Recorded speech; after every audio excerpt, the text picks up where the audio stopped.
which is correct? Either or either? What about white or white? How about lawyer versus lawyer? Remember versus remember? What about here? Which is correct? Here as in it's hot in here, or here as in it's hot in here? Or her as in hot in her? So hot in her! What about ax as in to ask a question? Which is correct? Ax or ask? If you had all of the above, ding, ding, ding, you are correct.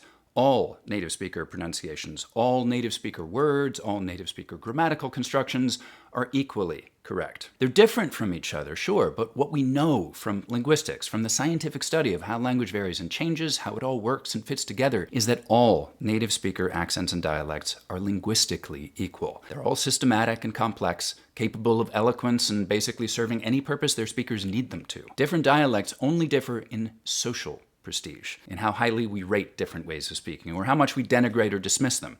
So, either or either. Now, 87% of Brits say I, but only 16% of Americans do. Are they wrong? I mean, obviously not, right? Even if they're a minority, that's still 54 million Americans in addition to those 59 million Brits. How about white? Now, that's even more of a minority pronunciation, both the US and England. But white has history behind it. 200 or 300 years ago, it was dominant everywhere. It was still the majority pronunciation in the US 75 or 100 years ago. But 100 years from now, it probably won't exist in anyone's American or English. It'll be extinct in both places, though it'll probably still exist in Ireland and Scotland and possibly New Zealand. So, which is correct? White or white? What about lawyer and lawyer, or remember versus remember? Now, this is regional. Most of the US says lawyer and remember, but most of the South and parts of the Midwest strongly favor lawyer and remember. Does that make these pronunciations incorrect if nearly everybody in great swaths of the country uses them? I mean, that's a pretty confusing idea, right? That all the native English speakers in vast stretches of territory are all saying words wrong. What does that even mean? So what about here?